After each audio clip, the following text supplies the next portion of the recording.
Tov. Bon, eh bien, Boker Tov les Koulam, Shavua Tov. Comme a dit David, on va pas parler de l'actualité, hein. Bah voilà, on va pas en reparler. Voilà, On en parlera hein. demain matin, Arabe. J'ai prévenu les Ah, élèves. exact. À Voilà. quoi? C'est en live? Non, c'est pas en live, mais s'ils ont des questions à poser, ils les enverront et ils pourront les poser. Et ça arrivera dans l'après-midi de toute façon. Tov. Besséder. Besséder. Tov. Eh bien, les amis, alors, reprenons notre étude du livre de Josué.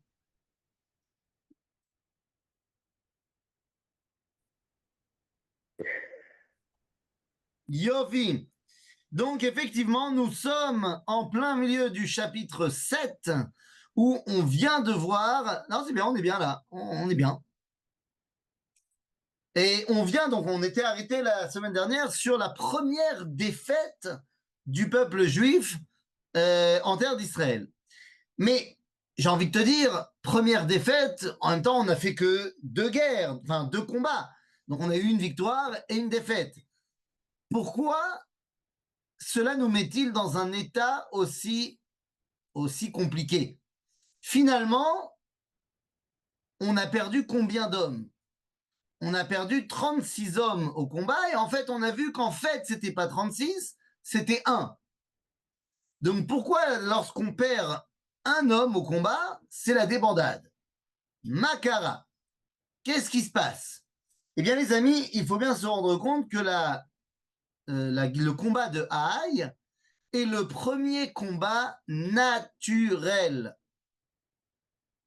C'est la première fois où on se bat sans les miracles divins. Lorsqu'il y avait la conquête de Yéricho, bah, c'est sûr que quand tu es motivé par le miracle des murailles qui tombent, c'est autre chose. Mais là, dans le combat de Haï, c'est la première fois qu'on va devoir faire face à une réalité du terrain.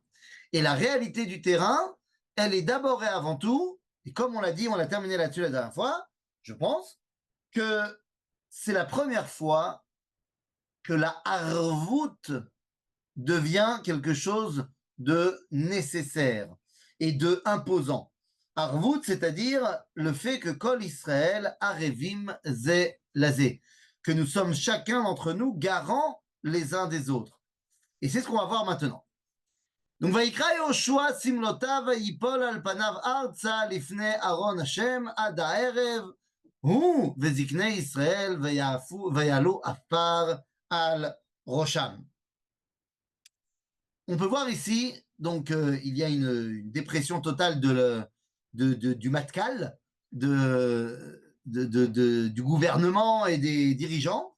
Et il faut se rendre compte qu'il y a une réalité. Alors, je vais poser la question suivante. Est-ce qu'il y a des gens ici, alors vous n'êtes pas obligé de répondre, c'est une question rhétorique, mais est-ce qu'il y a des gens ici qui m'écoutent qui ont fait l'alia, virgule, et qui, à un moment donné, entre le moment où ils ont fait l'alia et aujourd'hui, ont ressenti qu'il y avait des problèmes, que c'était pas fastoche, qu'il y avait des défis à relever, et que des fois c'était plus facile, des fois beaucoup moins facile. Eh bien, oui, c'est une question rhétorique. Je pense que la réponse est claire.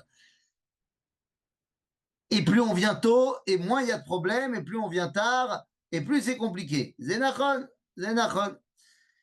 Ceci étant dit, cela nous montre à quel point ce que nous disent nos sages est quelque chose que nous pouvons complètement vivre au quotidien. Eretz Israël niknet beisurim. C'est que la terre d'Israël, comme on dit dans le langage israélien moderne, on n'a pas reçu la terre sur un plateau d'argent. En d'autres termes, c'est caché. Et oui, il faut des sacrifices pour arriver en terre d'Israël. Mais le plus grand sacrifice, ce n'est pas des hommes qui tombent au combat. C'est pas ça les sacrifices qu'il faut faire. Mais c'est de sacrifier le concept qui était le nôtre avant. C'est-à-dire, c'est très compliqué de passer d'un monde où je ne dois absolument me soucier de rien, puisque c'est Dieu qui fait tout, à un monde où c'est moi maintenant qui dois prendre ma vie en main, prendre le destin de mon peuple en main. Et c'est pour ça que Yehoshua et son staff tombent dans dans une déprime terrible. Et donc, Vayomer Yehoshua, ah, ah, c'est quoi ce mot? Ah, ah, Hachem.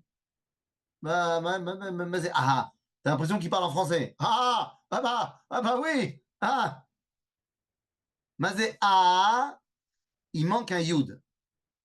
Il manque un yud puisqu'il y a un des noms de Dieu qui s'appelle Eheye. C'est ce qu'on a lu hier, Shabbat, dans la paracha de Shemot. Eheye shelachani alechem. Dieu avait dit Eheye asher Eheye quand Moshe avait demandé c'est quoi ton nom? Qu'est-ce que je devrais leur dire? Tu m'envoies devant les Bnei Israël, tu dis je vais arriver, je vais leur dire c'est Dieu de vos pères qui m'envoie. Ils vont me demander c'est quoi son nom?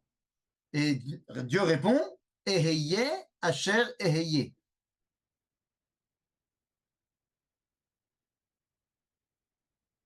Ah, j'ai même pas fait exprès. J'ai même pas fait exprès.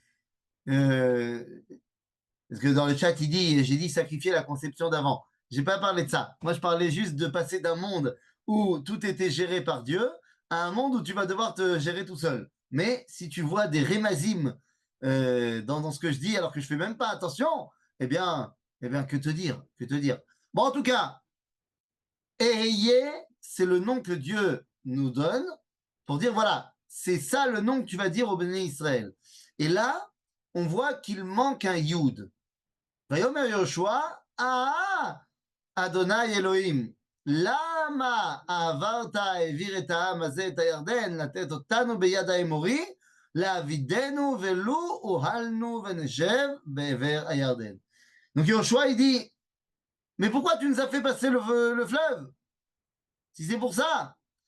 Et donc, en précédant, un dévoilement divin passer.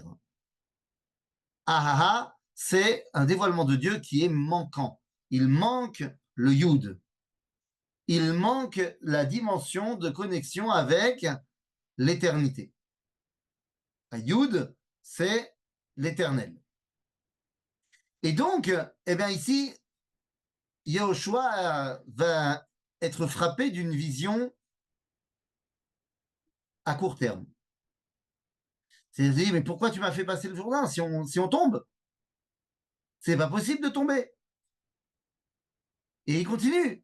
Il dit, Bi Adonai, Ma Amar, אחרי אשר הפך ישראל עורף לפני אויבי, וישמעו הכנעני וכל יושבי הארץ, ונסבו עלינו, והכריתו את שמנו מן הארץ, ומה תעשה לשמך הגדול. Et là, Yoshua reprend les mêmes arguments que Moshe Rabbeinu.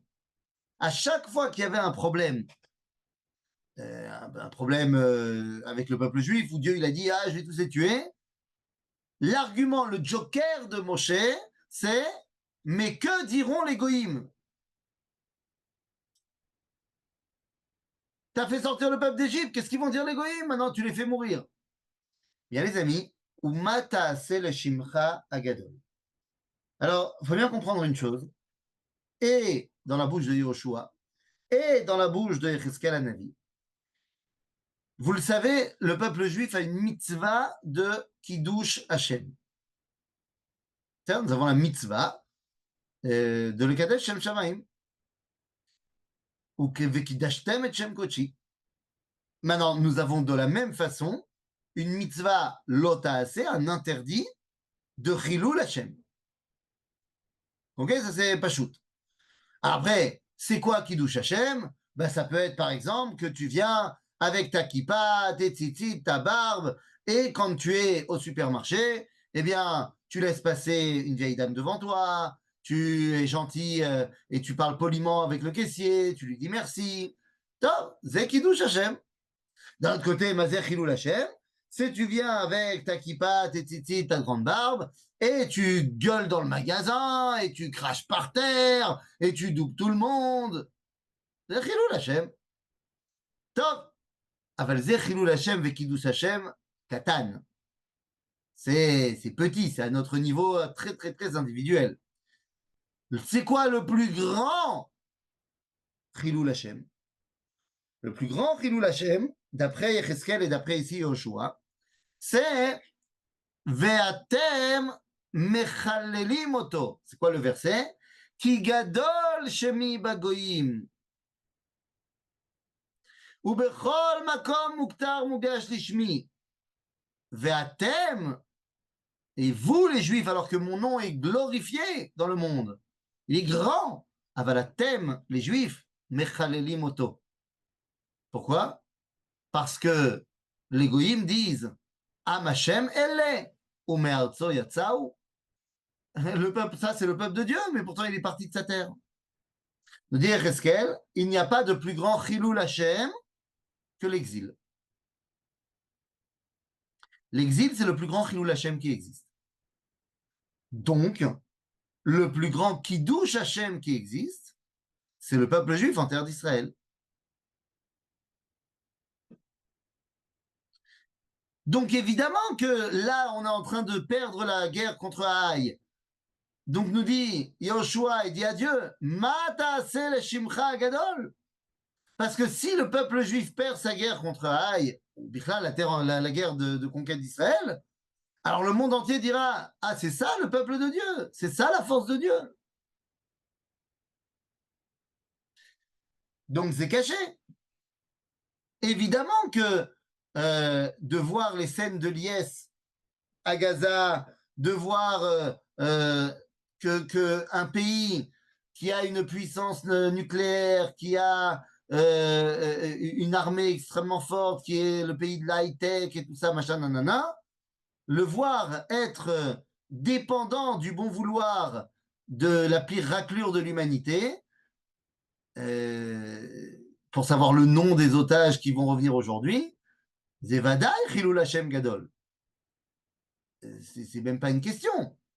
D'un autre côté, c'est ça notre problème à nous les Juifs. C'est que quand nos otages vont rentrer, on sera très heureux et ça sera Kiddush Hashem Gadol.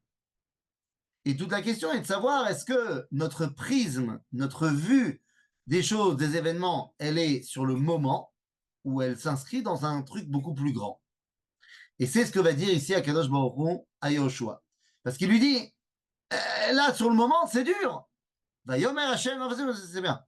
Vayomer Hashem el Yoshua, kum lach, lama ze ata nofel al panecha. Mais enfin, qu'est-ce qui te prend? Pourquoi tu t'effondres? Makara.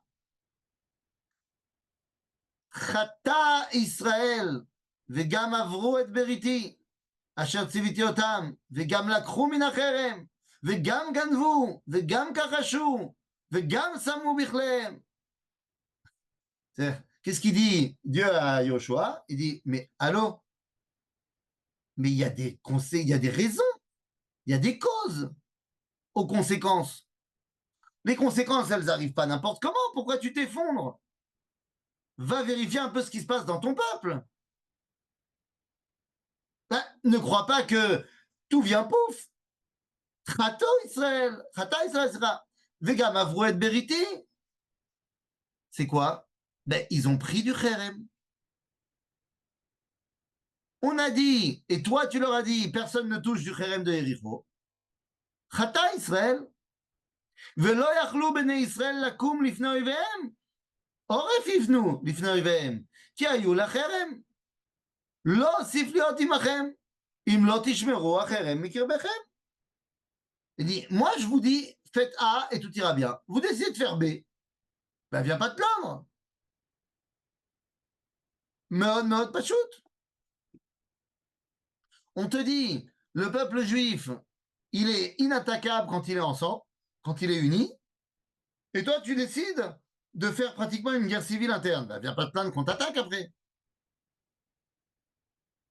Ben, les choses sont assez claires. Si tu mets la main dans l'eau, viens pas te plaindre qu'elle est mouillée.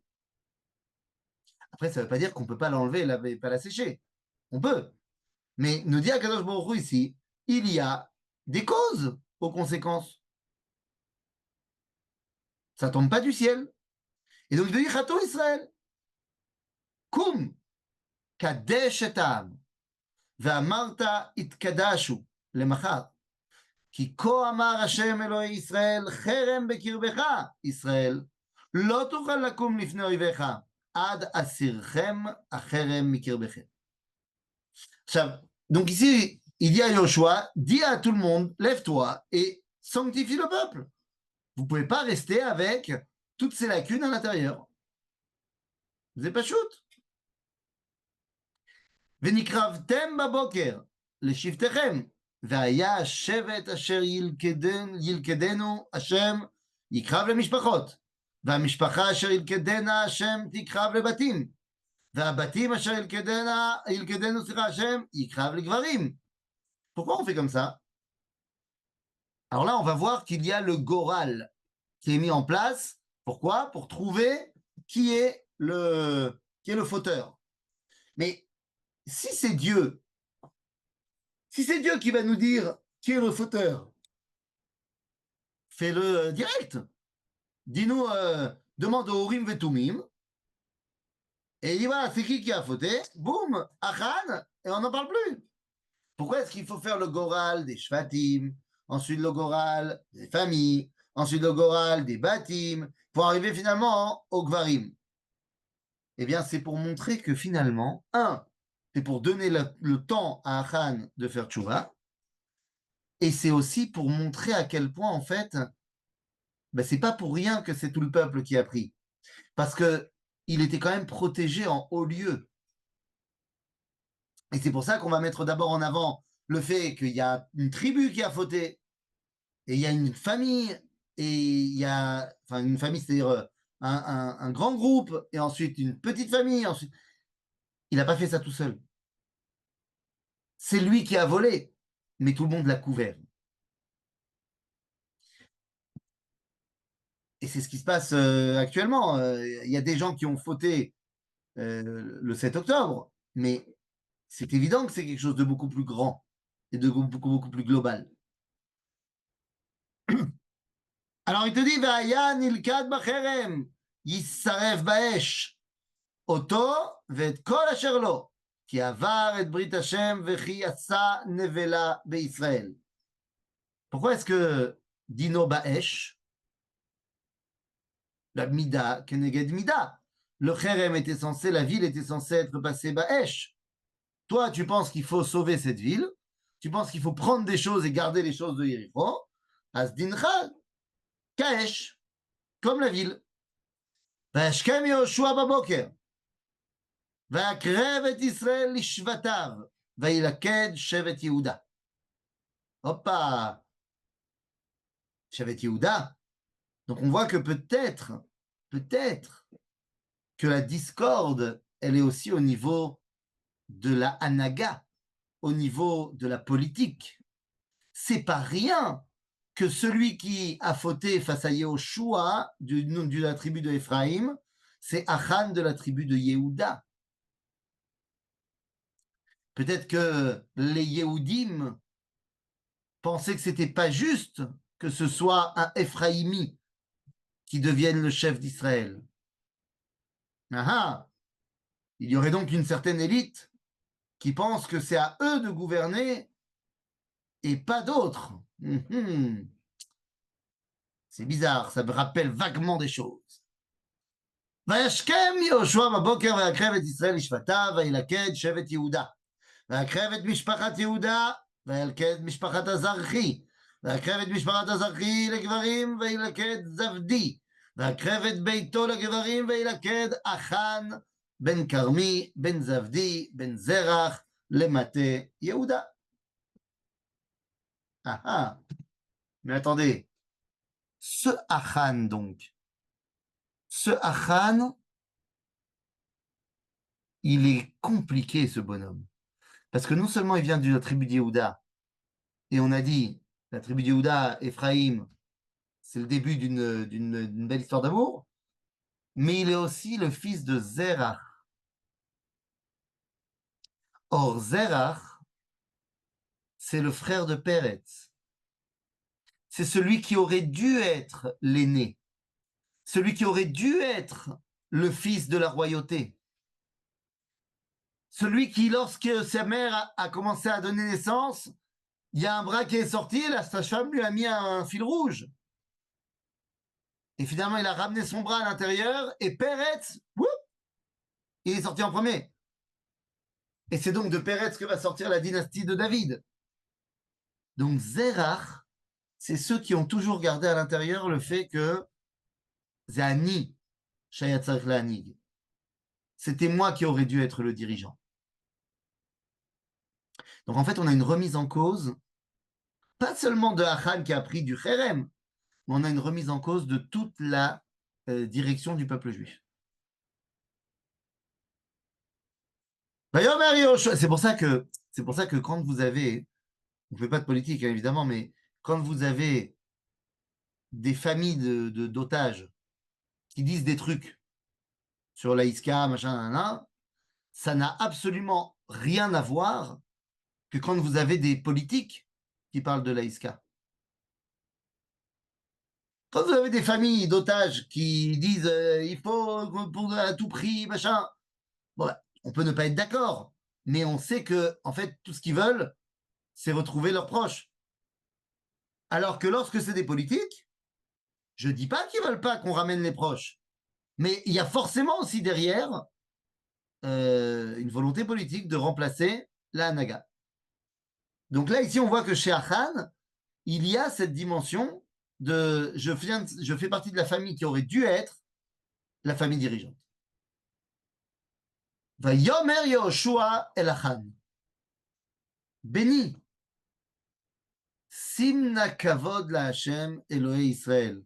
Veten lo toda. Ve'aged na li ma'asita al tekached mimeni. Là, Yoshua, il se trouve donc, ça y est, le Goral. Alors, comprenez-moi bien, hein, vous savez comment ça marche le Goral. Le Goral, c'est, on met tout le peuple juif, il y a le Kohen Gadol avec les Urim Vetumim, et on commence les questions. Cher Urim Vetumim, c'est quelle tribu? Et les lettres, enfin, comment dire, la pierre de Yehuda s'allume. Bon, c'est Yehuda. Et c'est quelle famille? Et les lettres s'allument, et ainsi de suite. C'est à Goral. C'est-à-dire, ce n'est pas un tirage au sort. Parce que Goral en hébreu moderne, c'est un tirage au sort. Là, il ne s'agit pas d'un tirage au sort. Il s'agit du Goral d'Akadosh Baruch Hu. Là, est-ce qu'on peut aujourd'hui utiliser ce genre de choses?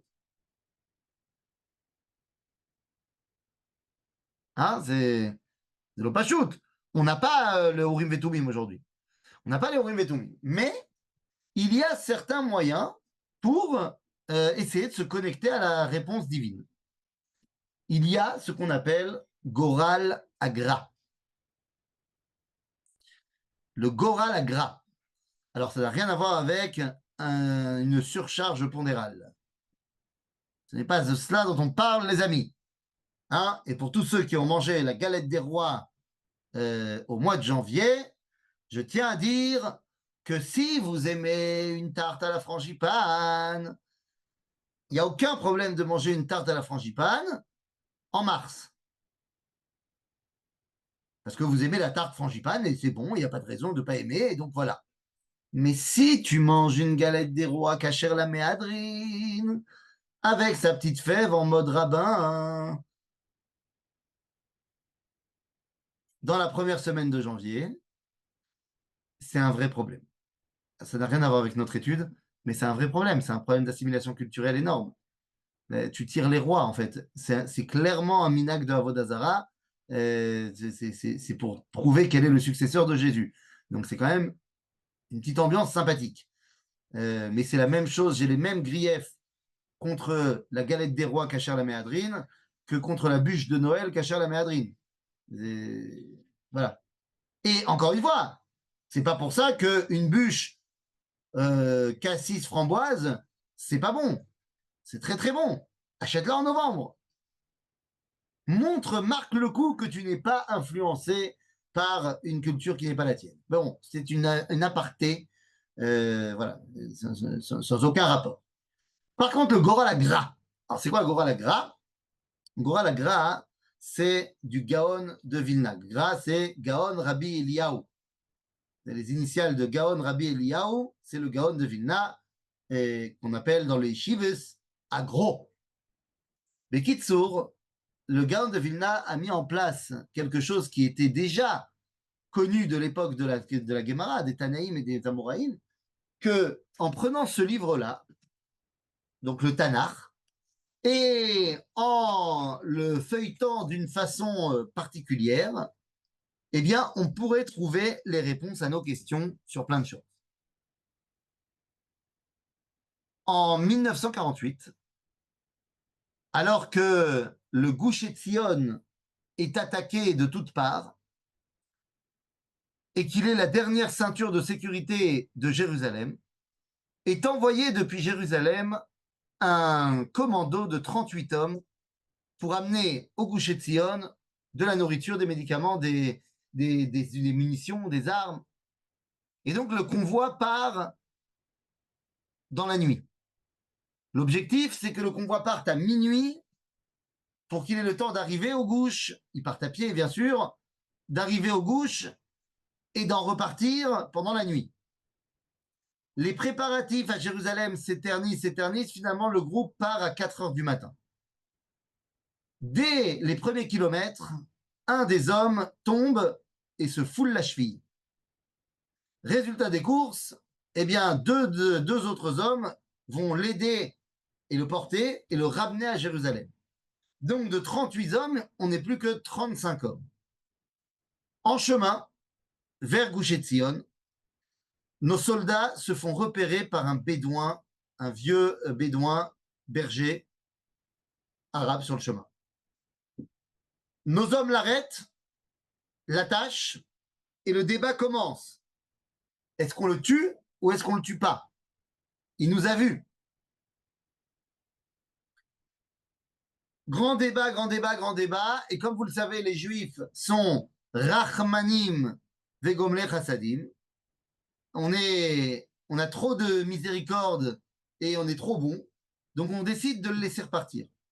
On arrive au Gush Etzion, on donne nos munitions, machin, il est déjà 6 heures du matin, et lorsque les 35 soldats repartent vers Jérusalem, alors que le soleil s'est levé, et que notre berger bédouin a été donné l'alerte, eh bien, tous les villages arabes leur tombent dessus et vont les massacrer. Tous. C'est ce qu'on appelle le massacre des 35. Seulement, le problème, c'est qu'ils ne vont pas se contenter de les tuer, parce qu'on parle quand même de nos ennemis qui sont, comme on l'a dit tout à l'heure, les plus grandes raclures de l'humanité. Eh bien, ils les défigurent, ils les détruisent jusqu'à la mort, à tel point que 12 d'entre eux, on ne peut même pas reconnaître qui ils sont, et donc c'est-à-dire qu'on ne va pas pouvoir les enterrer. À ce moment-là, on fait appel à Rav Ariel Levin, le rabbin des prisonniers, le rabbin des soldats, Reb Aryeh.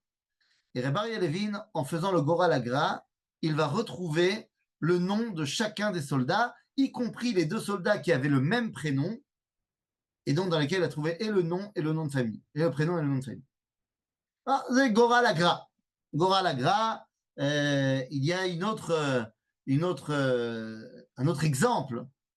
autre exemple qui a été témoigné par Rabbi Aaron Kotler.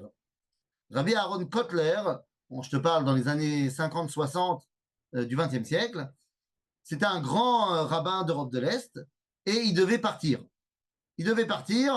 Et il ne savait pas où aller. Non, peut-être un peu plus que 70-80 peut-être. Et Rabbi Aaron Kotler, il hésitait, est-ce qu'il devait aller en Eretz Israël ou aux États-Unis? Est-ce qu'il devait aller en Eretz Israël chez le Chazon Ish, ou alors est-ce qu'il devait aller aux États-Unis chez Rabbi Moshe Feinstein? Il a fait Gora Lagra. Il a trouvé le verset dans le livre de Shemot, lorsque Dieu s'adresse à Aaron et il lui dit Lech el Moshe amidbara. Va chez Moshe dans le désert. Lui-même s'appelant Aaron Kotler, il s'est dit, je suis tombé sur le verset qui dit Vayomer Hashem el Aaron, Lech el Moshe. Donc, il a décidé qu'il devait aller aux États-Unis chez Rabbi Moshe Feinstein.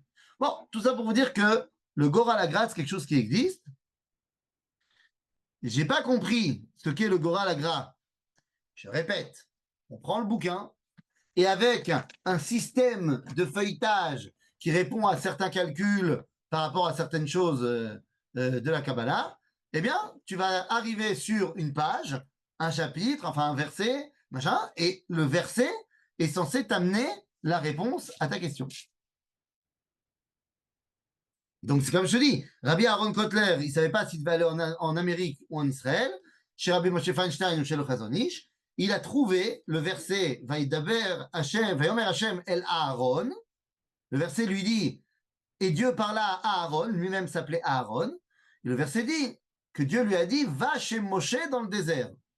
Donc, il a compris qu'il devait aller chez Rabbi Moshe Feinstein en Amérique. C'est bon. Donc tout ça pour dire que le Goral, c'est un moyen que Dieu il a de se dévoiler. Et pourquoi Yoshua il dit à Achan, reconnais, parce qu'on veut justement reconnaître quoi? Que le Goral, ça marche. Pourquoi c'est important? Parce que juste après ça, on va aussi distribuer la terre d'Israël, Goral.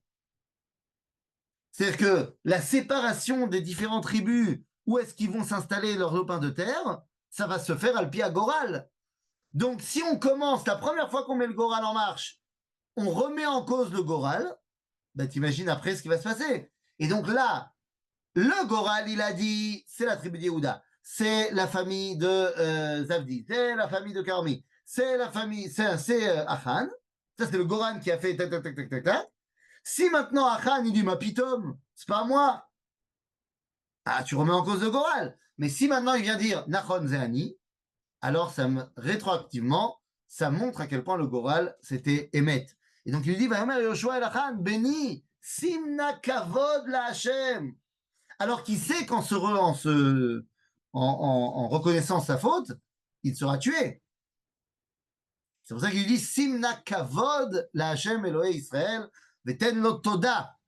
Mais toda, il lui merci? Non, pas merci. Toda, c'est oda'a. Il y a ou Léodote les ou Léodote B en hébreu moderne. En hébreu du de la Torah, c'est toujours Léodote les. Mais en hébreu moderne, on dit soit Léodote les, ça veut dire remercier quelqu'un, soit Léodote B, ça veut dire reconnaître. Ok? Modéani, que je dis le matin, c'est pas seulement pour dire merci, c'est pour reconnaître que Dieu m'a donné la vie. Donc il dit, Veten lo toda, va'aged nali ma'asita al tekached mimeni. ויען החן את יהושע, ויאמר, אמנה אנוכי חטאתי להשם, אלוהי ישראל, וכזאת עשיתי. Je reconnais. נכון, j'ai fauté. ואראה בשלל אדרת שנער אחת, טובה, ו200 שקלים כסף, ולשון זהב אחת 50 שקלים משקלו, ואחמדם ואקחם. ואינם תמונים בארץ בתוך העולי והכסף תחתיה. Voilà, j'avais envie, j'étais dans la guerre, et là j'ai trouvé Aderet Shinar. Alors ici on te dit c'est un beau manteau de Shinar, 200 cycles d'argent et une langue en or. Ici ils traduisent un lingot, c'est pas un lingot. C'est une langue en or. Voilà, j'ai trouvé ça bien, j'ai kiffé, j'ai pris. Zechemda. Oh oh. Vachamedem. Vous n'avez pas forcément la connexion, mais la notion de l'achmod, donc on connaît dans les 10 commandements, l'otachmod eshet reecha, tu ne convoiteras pas la femme de ton prochain. Là, il a dit ani chamadti. J'ai eu envie de ça. Ça fait référence directement à la terre d'Israël. La terre d'Israël est appelée Eretz Chemda. C'est ce qui se passe quand les explorateurs ils refusent de rentrer en Israël. Il y a marqué dans la Torah, dans Teilim, Vaïmaasu be'Eretz Chemda. Donc, là, alors que le combat de Haï aurait dû être la première conquête naturelle en terre d'Israël, Eretz Remda, Ata, Hamadeta, Stam du fric.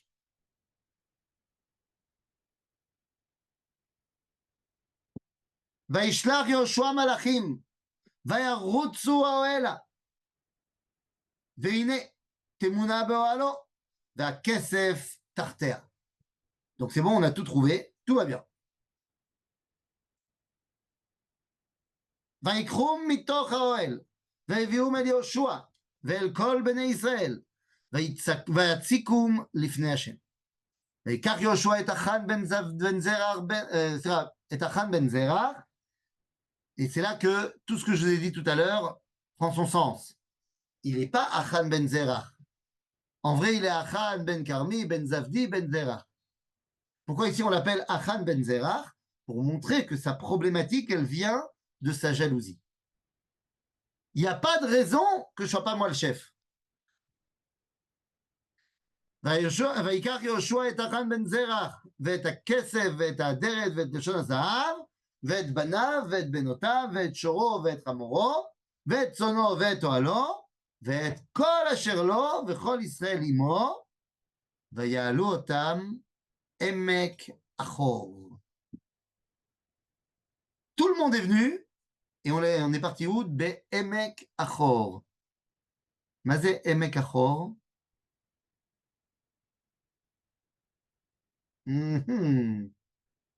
מה זה עמק אחור? Eh bien, les amis, עמק אחור, c'est la vallée maudite. C'est la vallée de Yericho. C'est ce qu'on appelle aujourd'hui Kvish Mispar Echad. Vous savez, quand vous prenez la route numéro 1 qui va de la mer Morte à Jérusalem, eh bien, en fait, vous pouvez très très bien voir, je ne sais pas si vous faites attention à ça, mais des fois, quand vous êtes sur cette roue-là, entre Mitzpe Yericho et Kfar Adumim, il n'y a pas de réseau. Parce que tu es dans la cuvette. Tu vois très bien de deux côtés les montagnes, tu es dans la vallée. Be'emek Achor, la vallée de Yericho, c'est Emek Achor. Pourquoi Emek Achor? Achor, c'est la malédiction, Achour.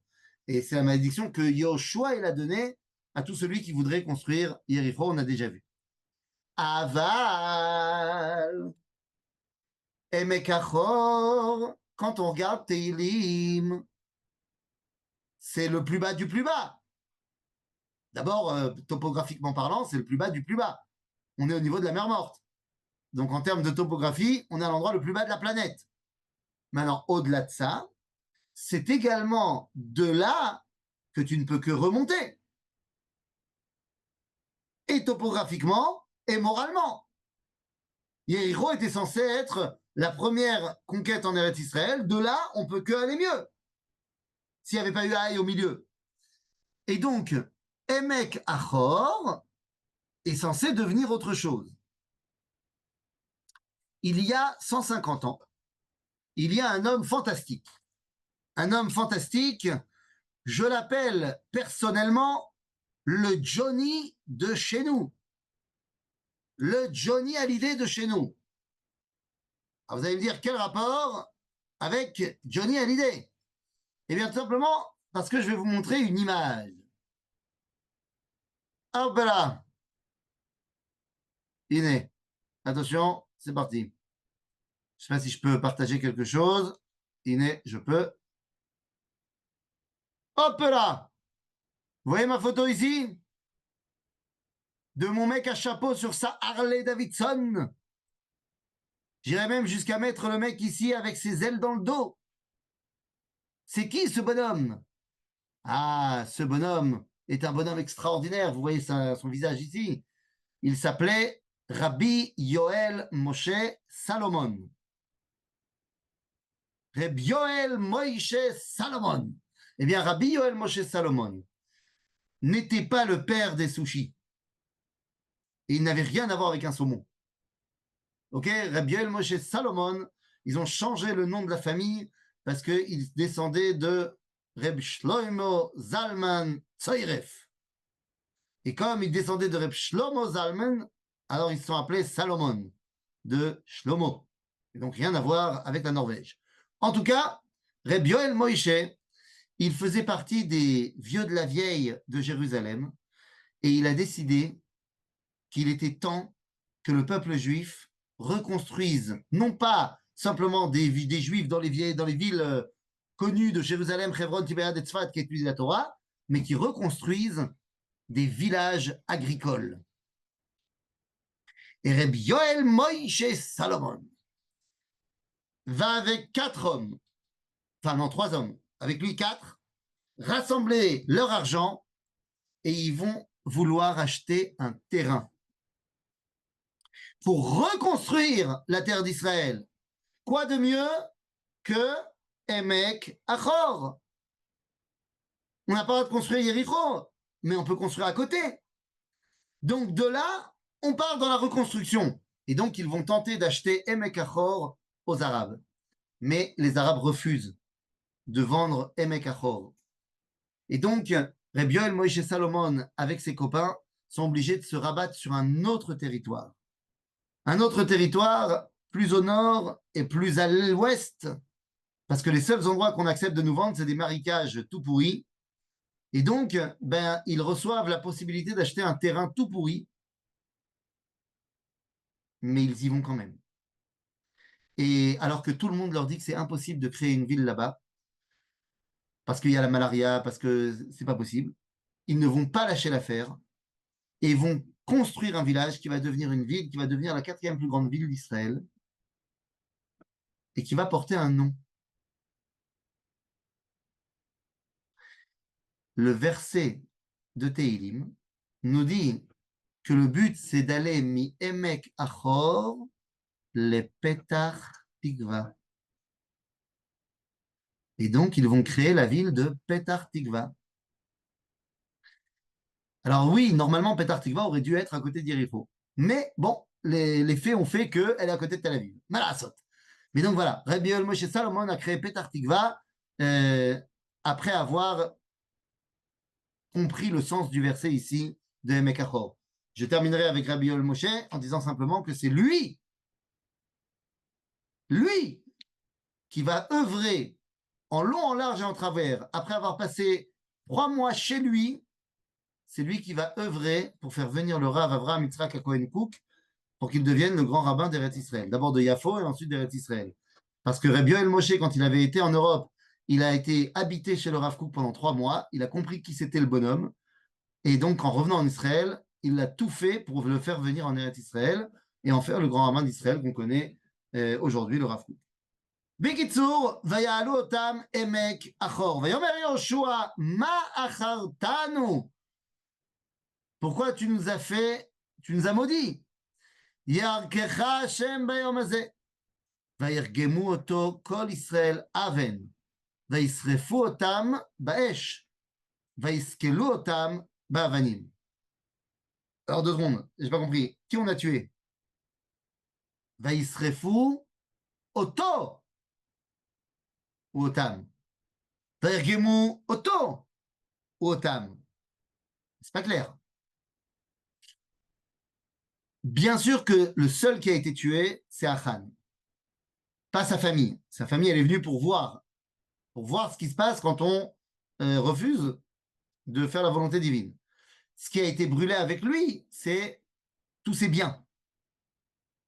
Donc, Vayomer Yoshua Ma'achartanu Yarkecha Hashem Bayom Hazeh, Vairgemu Oto Kol Israël Aven. Donc tout le monde l'a lapidé, lui. Vaïsrefu Otam, c'est bien, Baesh. Vaïskelu Otam, Bavanim, c'est quoi? C'est les choses qu'il a pris du Kherem. Vayakimu Alav Gal Avanim Gadol. Ils l'ont enterré, ils en ont fait un gros mausolée. Ad Ayom Hazeh. Vayashov Hashem Micharon Apo. Al Ken Kara Hashem Amakom Aou. Emek Achor Ad Ayom Hazeh. On a réglé le problème interne du peuple juif. Maintenant qu'on a réglé le problème interne du peuple juif, eh bien, ça veut dire qu'on va pouvoir revenir sur la scène de la conquête pour cette fois réussir là où on avait échoué. Mais ça veut dire qu'il faut bien comprendre une chose. Là où il y a une chute morale du peuple juif et une chute dans sa relation à Dieu, ça se rapatrie évidemment sur notre capacité à dévoiler le nom de Dieu dans la terre d'Israël. Et voilà, il est 9h50, l'heure de vous repasser la main. À vous de jouer. On a terminé le chapitre 7. Shavuot, je viens de rallumer les micros. Si quelqu'un a une question, qu'il n'hésite pas à la poser, à lever la main. Je rappelle que le cours sur le Rav de Petar Tzivor l'a fait l'année dernière dans les Ouais. grands rabbins qui ont fait la Nahon, Kabbalah. Donc j'invite les exactement. à aller voir là-bas. Bechavod, c'était très clair, il n'y a pas de questions. Parce que moi j'ai plein de questions, mais pas trop en rapport avec Yoshua. On a 10 minutes. Moi aussi. Eh bien, Rav, c'est on toi fait qui ce douche. qu'on a envie, on parle de ce qui se passe à Gaza. Alors, racontez-nous ce que vous en pensez, les otages et toute l'histoire. Ça nous Ah, fait bouillir de l'intérieur, tout ça. Ça nous travaille. Rav, On moi va j'ai une. parler de l'éléphant qui est dans la pièce. Yvonne, je vais préciser un peu la question. Vas-y, Rav, précise. comment on fait pour voir du Chilul Hashem et passer ça? Vous voyez ce que je veux dire ou pas? C'est-à-dire, on voit des choses, on dit c'est infernal. On attend une liste de 3 personnes qui vont être libérées cet après-midi. Et même la liste, on n'arrive pas à la voir. Comment vous pensez qu'on aura les humains derrière? Et dans quel état? Comment on fait pour voir ce Chilul Hashem de Tzahal et d'Israël qui est grand, qui est fort, et, entre guillemets, voir le projet divin dans ça? Faut pas qu'on accepte l'accord. Moshe arrive chez Pharaon et il lui dit laisse partir mon peuple. Shlichut d'Akadosh Baruch Hu, ça y est, c'est parti, la Géoula, elle est lancée. Et au moment où Moshe il fait ça, Pharaon il lui dit bon, on se calme. Pourquoi est-ce que tu déranges les esclaves dans leur travail? Tu sais quoi, tu m'as saoulé. À partir de maintenant, tu peux leur dire qu'on leur donnera plus la paille. Il faudra que eux ils aillent chercher la paille la nuit et que la journée ils fassent le même nombre de briques qu'ils avaient prévu, enfin qu'ils faisaient avant. Genre ça va, c'est pire. Et les Bnei Israël viennent voir Moshe et lui disent ah, depuis que tu es arrivé, c'est pire. Et Moshe vient voir Dieu, il dit depuis que tu m'as envoyé, c'est pire. Réponse de Dieu, Ata tiré. Il faut avoir une vision plus à long terme. Bien sûr que c'est terrible de Khilou Hachem d'être pieds et poings liés devant ces terroristes. Mais je vais dire quelque chose voilà. J'ai dit au début, il y a des causes aux conséquences. C'est-à-dire que à partir du moment où tu as décidé, et pas hier, hein, mais depuis 15 mois, de partir en guerre sans avoir de véritable objectif à la guerre, et en menant cette guerre de manière, j'ai envie de dire, européenne, même pas vrai, de manière plus que, plus que, plus que humaniste à outrance, bah, à un moment donné, voilà ce qui nous arrive. C'est-à-dire que je te redonne la parole, mais je veux juste préciser ma pensée. Nos soldats sont extraordinaires. La question n'est pas sur nos soldats. Les soldats, ils font ce qu'on leur ordonne de faire et ils le font mieux que n'importe qui. Mais il est évident que quand tu décides de lancer une guerre et que tu dis pas, tu dis la guerre c'est pour amener les Khatoufim et pour détruire le Hamas, qui soit plus ni au niveau militaire ni au niveau politique, qui soit plus là. Mais tu veux pas dire ok, mais alors il y aura qui à la place? Parce que tu sais très bien qu'en fait il y aura la même chose à la place. Ça se rappellera peut-être pas le Hamas, mais tu dis pas clairement que tu veux conquérir la bande de Gaza. Tu dis pas clairement que tu veux que ce soit toi qui sois le patron là-bas. Et à chaque fois que tu te bats contre ton ennemi, avec ton bras droit ou gauche, comme c'était de gaucher ou droitier, tu l'éclates de manière extraordinaire. Seulement avec l'autre bras, tu lui donnes des pansements. C'est très compliqué. Oui, monsieur. Nous, on est spectateurs de ça. C'est-à-dire que c'est pas nous, à la yeshiva, qui prenons des décisions. C'est-à-dire comment nous, bah, sauf on vote une fois tous les 4 ans, 5 ans, comment nous, aujourd'hui, quand on voit ça, on voit ce qu'il Hachem, etc., à part se dire, bon, en 2026, on votera différemment, machin, Comment on fait, nous, dans la vie de tous les jours, Raph, pour voir ça et pas s'effondrer? Bah, d'abord, on ne s'effondre pas parce que t'as tiré. Parce qu'au final, d'abord, que les choses soient claires, on est tous contents qu'il y ait des otages qui rentrent. C'est notre problème, c'est notre schizophrénie personnelle et collective. C'est-à-dire qu'on va voir des scènes qui vont nous remplir de joie, on va voir des scènes qui vont nous remplir de tristesse, parce qu'on va voir plein de gens qui reviennent et qui sont morts. Donc, on va être rempli de ça. Et d'un autre côté, on va être rempli d'angoisse et de crainte par rapport à tous ces terroristes qui sont libérés. Et on sait que 37% des terroristes qui sont libérés refont des attentats. Donc, c'est très problématique. Maintenant, à t'attirer. Maintenant, une chose est sûre, et je ne suis pas du tout un bibiste farouche, dans ma longue carrière de votant en Israël, depuis 2003, les premières élections auxquelles je participais, c'était en 2005, je crois. Ouais, 2005. J'ai pas toujours voté pour les mêmes. Ça m'est déjà arrivé de voter Likoud, mais pas toujours. Aux dernières élections, j'ai pas voté Likoud, par exemple. Donc, je suis pas un adepte absolu de Bibi. C'est pas du tout le cas. Je dis simplement que il n'est pas idiot non plus. C'est évident qu'il connaît des choses que moi, je connais pas. Je ne sais pas quelle est la pression qu'il a reçue de Trump. Je ne sais pas non plus quels sont les accords qu'ils ont passés en dessous comme ça. Est-ce que dedans, il y a une histoire avec l'Arabie Saoudite? Est-ce que dedans, il y a une histoire avec l'Iran? J'en sais rien. Ce que je sais, c'est que si dans un an, tout d'un coup, on signe les accords d'Abraham avec l'Arabie Saoudite, ben, on sera content. Et si, et si, et si. Donc, c'est sûr que tout ça fait partie d'un grand projet. Et je rappelle ce que j'ai dit dans ma synagogue ce Shabbat. On ne peut pas être Mahamine à géométrie variable. C'est-à-dire, si on est Mahamine Ba'Hashem, alors on est Mahamine Ba'Hashem tout le temps. Et donc, si on est Mahamine Ba'Hashem, même quand il y a des moments qui sont compliqués et qu'on se dit, mais attends, mais c'est pas possible, j'ai l'impression d'aller à reculons, machin. Il y a Shtornit chez Akadosh Baruch Hu dans cette histoire. Je pense que cette guerre, elle a montré à quel point ça nous dépassait complètement. Donc, maintenant, qu'est-ce qu'on peut faire, nous, au quotidien?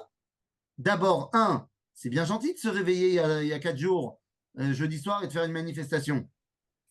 Mais on est nul en manifestation. On est nul en manifestation parce que on est nul dans notre capacité à dire on a raison. Comment c'est possible que les gens qui ne sont pas d'accord, qui veulent faire tomber le gouvernement, machin, mais les gars, tous les Shabbats, tous les dimanches, ils sont tout le temps là depuis 2 ans. Il en faut de la puissance. Et toi, tu fais 2 manifestations et demie. C'est la première chose. Deuxièmement, filote. Pas ma petite fille dans mon petit Teilim. Aval Béhémet. Qu'est-ce qu'on peut faire? Je vois pas ce qu'on peut faire de plus. Hein. Alors, il reste 3 minutes. Je vais laisser la parole à Félicia. 2 minutes. Félicia. Oui, et Boker Tov Rav, Mamash Toda. Moi, je pense que c'est gentil de commencer avec la guerre. Il faut commencer avant la guerre et que chacun fasse la tchouva et qu'on voit où on est, combien nous avons manqué de l'éducation, combien nous avons, c'est toute une conséquence. Et je pense qu'il nous arrive, c'est nous sommes responsables. Nous sommes responsables.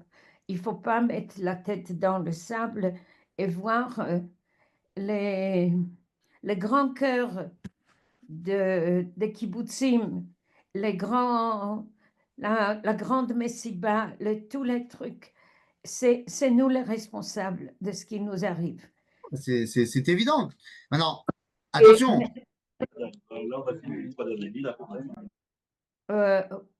Oui, ok. Je sais qu'il y a des gens qui vont dire on n'est pas responsable de tout ce qui est arrivé le 7 octobre. Mais non, mais bien sûr qu'on est responsable. On est responsable. Maintenant, il y a des gens qui sont plus responsables que d'autres. C'est sûr que ceux qui sont en tête de l'armée, ils sont plus responsables que d'autres.